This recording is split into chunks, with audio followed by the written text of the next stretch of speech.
क्या होता है construction contract? The answer is एक ऐसा कॉन्ट्रैक्ट जिसमें एक पार्टी दूसरे पार्टी के लिए एक असेट या एक कॉम्बिनेशन ऑफ असेट्स कंस्ट्रक्ट करके देगा, उसके बदले उसको पैसे मिलेंगे। डेफिनेशन बोर्ड पे देखोगे आप, a construction contract is a contract negotiated for the construction of an asset or a combination of assets which are closely interrelated in terms of their design, technology or use. Combination of asset की जब बात उठेगी, the combination should be or all those assets in the combination should be closely interrelated in terms of their design, technology और use. ये theory के लिए ध्यान रखने की चीज है। So आप ऐसा मान के चलो कि मान लो A कॉन्ट्रैक्टर है, वो सुदर्शन अग्रवाल है, और B आप हैं, और मैं आपके लिए एक 4 स्टोरी बिल्डिंग बना करके देने वाला हूं। हम लोगों ने कॉन्ट्रैक्ट साइन कर लिया है, नेगोशिएट कर लिया है। आप मुझे 12 करोड़ रुपया देने वाले हैं। कॉन्ट्रैक्ट 4 साल में बन के रेडी होने वाला है, ये मान के चलो। एग्जाम्पल में मैं ये वर्ड सब यूज करूंगा, डोंट टेक टेंशन। ओके, आगे पढ़ता हूं। कॉन्ट्रैक्ट में 2 पार्टीज इन्वॉल्व है, एक कॉन्ट्रैक्टर है, दूसरा कॉन्ट्रैक्टी है। कौन contractor? A is the contractor, B is the contractee. ये पूरा अकाउंटिंग स्टैंडर्ड कॉन्ट्रैक्टर की बुक्स के लिए है, कॉन्ट्रैक्टी की बुक्स के लिए नहीं है। क्यों सर? क्योंकि कॉन्ट्रैक्टी के लिए तो असेट बन रही है, कॉन्ट्रैक्टी उस असेट को ओन करेगा तो उसको अपनी बुक्स में प्रॉपर्टी प्लांट एंड इक्विपमेंट के रूप में लिख लेगा। वो लिखेगा, अकाउंटिंग स्टैंडर्ड 10 फॉलो करेगा, उसमें A7 क्या करेगा? इसलिए A7 is solely for the books of the contractor. आगे, construction contracts include contracts for rendering of services which are directly related to construction. अब मान लो मैं आपके लिए अगर बिल्डिंग बना करके दूंगा तो उसमें आर्किटेक्ट का फीस भी होगा, इंटीरियर डिजाइनर भी होगा, इंजीनियर लोग भी होंगे, तो सभी का तो फीस उसमें इंक्लूड रहेगा ना। तो सब कंस्ट्रक्शन कॉन्ट्रैक्ट के अंदर ही आता है, बिकॉज ये सारे कॉन्ट्रैक्ट जो सर्विस कॉन्ट्रैक्ट हैं भले, but they are related to construction. Similarly construction contracts also include contracts for destruction of asset, restoration of asset as well as restoration of environment following demolition of asset।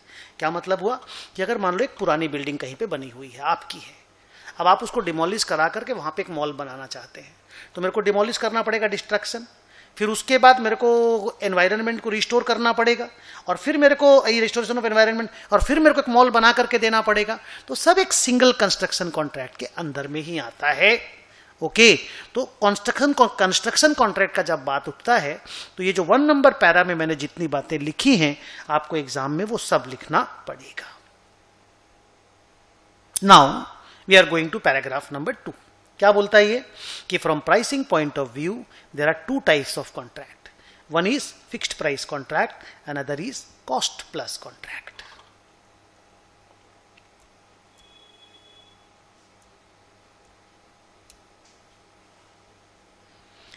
Fixed price contract क्या होता है?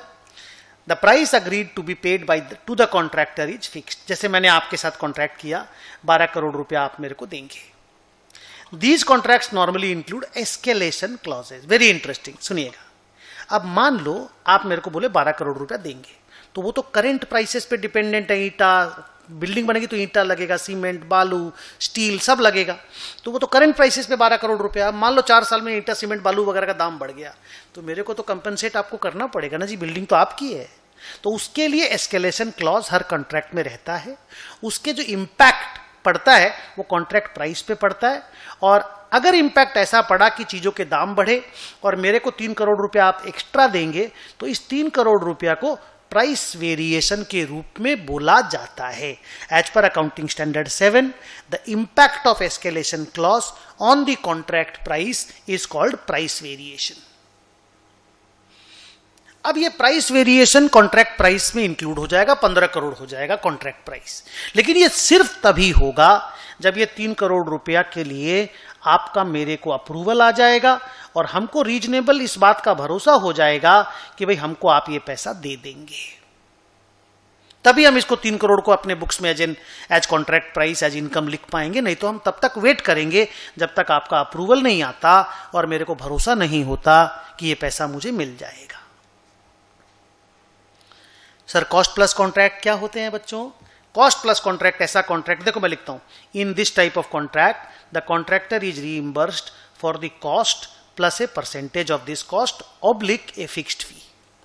मतलब अगर आप मेरे साथ ऐसा contract करते हैं, जो हम लोग वहां करते हैं बच्चों, घर में जो फर्नीचर घर में बुला के नहीं बनवाते हैं क्या, कि हम ही ला करके भी दे देंगे सब कुछ, आप खाली लेबर का खर्चा ले लेना, मटेरियल मेरा रहेगा।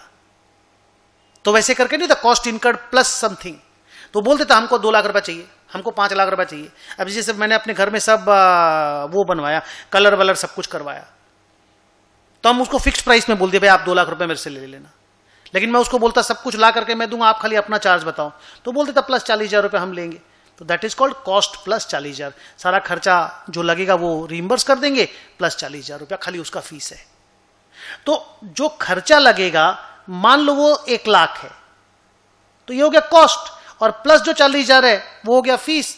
1,40,000 क्या हो गया, कॉन्ट्रैक्ट प्राइस। Cost plus.